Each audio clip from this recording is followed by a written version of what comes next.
Hey, Dr. Berg here. In this video, we're going to talk about apple cider vinegar. What are the benefits? What are the myths? First of all, here's the myth that apple cider vinegar contains a lot of nutrients. It really does not. It doesn't have a lot of vitamin A. It doesn't have a lot of vitamin C. It doesn't have a lot of minerals. What it does have is something even more important. In fact, the real reason why apple cider vinegar works for so many conditions has to do with this one thing it has called acetic acid. That's an acid. And the reason why it works is, and this might go against a lot of philosophies out there, is that the body, most bodies that I check in my office over many, many years, are way too alkaline. Now I know that goes against maybe what you've heard, that everyone's too acid, but that's not true.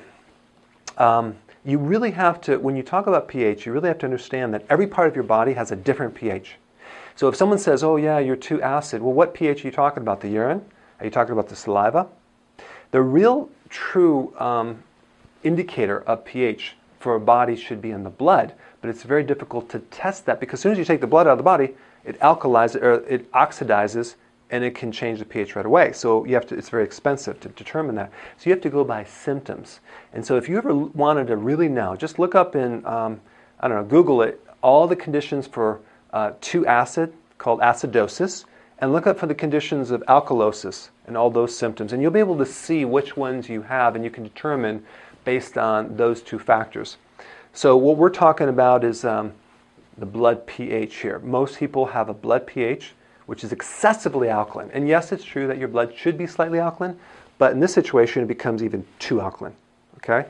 And that's why apple cider vinegar works so well, because it changes. If you change the pH of your body just a slight bit, you can create huge effects because the pH is so important in transporting minerals and allowing enzymes to work, to stimulating the thyroid, to increasing metabolism, all these things. So let's just take a deeper look at this one acid, acetic acid. The pH of acetic acid is very acidic. It's 2.5. That's like almost like stomach acid pH.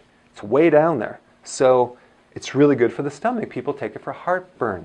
And by the way, heartburn, acid reflux, indigestion, that is a condition where your stomach is too alkaline and the valve on top does not close. And I know people say it's too much acid. No, it's not. In fact, if you have acid reflux or heartburn, just take some apple cider vinegar and see how much better you feel. I mean, you'll feel wonderful because the valve will start closing on the top and the acid won't start regurgitating up through that valve. So it's good for GERD, acid reflux, indigestion. Okay? And as you age, especially over the age of 50, 60, 70, your pH in your stomach starts going lower, it goes higher and higher and higher. So it becomes more and more alkaline. So you need more acid as you age to be able to digest protein and absorb minerals. Because if your pH is too alkaline, which most people have a problem with too much alkaline, they can't absorb calcium. They can't absorb minerals like they used to. So what happens, especially with calcium, is calcium starts building up in the soft tissues throughout the body. So you have the soft tissue calcification. I mean, you see that in people that are getting older, they're getting stiff, they have arthritis, bursitis, they get calcium developing on the eyes, there's cataracts, on the joints there's arthritis, on the nerves there's neuritis, on the kidney is kidney stones, on the gallbladder is gallstones, and the teeth is tartar. That could come from a pH problem. It's an alkalosis, a systemic alkalosis, which is your whole body is too alkaline. One of the things that I like to do as well is make sure they're taking the fat-soluble vitamins to transport that calcium out, like vitamin D and K2. But in this video, we're going to talk about the pH piece of this thing. Now, what causes this alkaline state? It has to do with this, in this book, it's called Sibylla Encyclopedia of Endocrinology, Volume 4, Frank Netter, MD. This is one of the main books that is used in medical schools, and it's a great physiology book to help you get some of the facts and how the body works. So right here, if you look on the page that talks about high cortisol, that's the stress hormone, high stress, high cortisol, causes alkalosis. It makes your body too alkaline. So unless you don't live on planet Earth, you might not have this problem. But most people I know live on planet Earth, they have a lot of stress. Their bodies become too alkaline over time. The worst thing you could do is start drinking alkaline waters. Now, it's okay to drink water that's already alkaline, but don't try to alkalize it to an 8 or a 9 or because you're going to make your body worse. And then you won't be able to absorb calcium and things like that. So with adrenal, like stress and high cortisol, you become too alkaline and you lose this little thing called H+. So if you ever taken chemistry, you'll notice that H+ is an acid. So in other words, the adrenal causes you to lose acid through the urine and become too alkaline. So here's all the effects that stress can create. An alkaline body, which then blocks calcium. So you have all this calcium that plugs up everything, but it's unavailable to you, so you start getting the twitch on the left eye. You ever notice when people get stressed, they start twitching? Do you know why that is? Because it changes the pH, and the person can't absorb calcium. So then, this is a calcium deficiency. So you could take calcium, but if the pH isn't right, it won't work. The best thing to do if you have that twitch is to drink apple cider vinegar. Boom, drop the pH to make more acidic. The calcium gets mobilized and the twitch goes away. Cramping in the calf. Apple cider vinegar is the best thing to mobilize the calcium and get rid of cramping in your calves. Nerve pain, neuritis, especially like migrating pain with arthritis that maybe it'll move from this joint to this joint to this joint. Oh my gosh, give them a little apple cider vinegar, they are happy. So with stress, you become too alkaline, you lose acid, and you lose potassium. And the only reason I'm bringing up this potassium, which is a little extra thing, is that alkaline bodies tend to have a potassium loss. And then when you lose potassium, you actually make the person more alkaline. So they kind of work together. People say, well, drink apple cider vinegar to increase your potassium. That's not what's going to do it. Apple cider vinegar will help increase your potassium because you'll stop losing the potassium and you'll make the body more acidic and like it should be, and so that will help the potassium. And just think about, look at this, potassium deficiency, high blood pressure, constipation, feeling of weakness, fatigue, irregular heartbeats.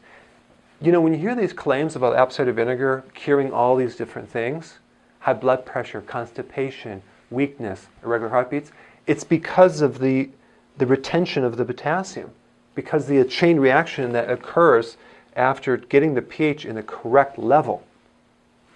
People that drink a lot of protein drinks, or they eat too much protein, let's say they do the Atkins diet, or they're doing this high protein diet, what happens, there's the waste from that protein, it's called guanidine. It's a chemical. Very, very, very, very, very alkaline. Okay? And so that can cause twitching, nerve pain, and a lot of arthritis. Okay? Even when you do like the ketosis diet and you're doing more protein, you may feel stiff, you might feel more arthritic. Drink some apple cider vinegar. It flushes this thing out so nicely. So apple cider vinegar is the antidote to the residue of high protein, or too much protein for your liver and your body. So it's a really good cleanser. So this acid, apple cider vinegar, helps absorb minerals, helps mobilize calcium, helps you digest protein better without the waste.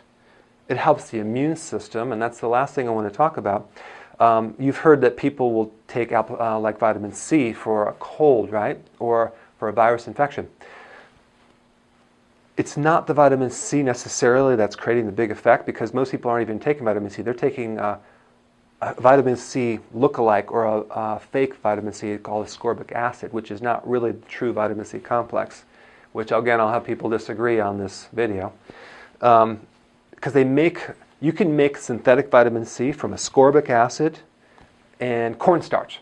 Well, first of all, corn has no vitamin C. Cornstarch has no vitamin C. Ascorbic acid has no vitamin C. How can you take two things that don't have vitamin C, mix them together, and make ascorbic acid and think that's vitamin C? It's fake. The real benefit of vitamin C, or ascorbic acid, is the acid. You'd be much better taking the acetic acid to help your immune system. If you get a cold, if you have a fever, a viral infection, start taking the apple cider vinegar. It's really, really important. So these are the true benefits of apple cider vinegar, because it acidifies an alkaline body. So in the next section, I'm just going to show you a little concoction that I make and I drink on a regular basis. Okay, so let me show you how to make this. This is in my book, chapter 10. It's called the cranberry drink. It should be called the apple cider vinegar drink. Very simple, and you really should try this because it will help you lose weight. If you drank one of these before you ate 3 times a day, you would lose a lot more weight because it stimulates the thyroid and it acidifies the stomach. The only thing that I would recommend if you have a very slow metabolism is you may want to omit the cranberry juice.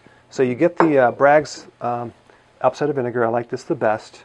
And simply a teaspoon and some water. Actually do 2. 2 teaspoons in the water before each meal. And some people say don't consume water before a meal, but this is an acid drink, so it's going to help stomach acids. But check this out. This is my favorite lemon juice, Italian Volcano lemon juice. It's organic lemon juice, and this stuff is magical. It's wonderful, and you get it from the health food store. It's grown on these soils where the volcanic ash fertilized the soil. So you just do a teaspoon of this lemon right here. You don't have to use this lemon juice. You can use other lemon juice. You can use lemons. I like that lemon juice because I'm spoiled. Cranberry juice. Make sure you read the back of the label, and it just comes from whole cranberries. Because some people get the one that has extra grape juice or apple juice. You don't want that. Just do a teaspoon of this. And basically, this is your drink. Now, I like to, and this is just me, you don't have to do this.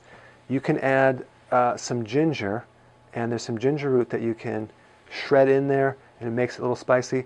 I basically have this ginger extract that you can get. It's a liquid form. It's like ginger juice. And you put a little ginger, it's real spicy. There's a lot of great properties. It's a very good tonic. If you can't stand the taste, chances are you probably don't need it. Okay? If you really need it, you will crave it, and it makes you feel better. But I really want you to try this. Real simple. Drink this before you eat, and watch how much better you feel. Okay? So go ahead and do this, and give me some comments below. I'll see you in the next video.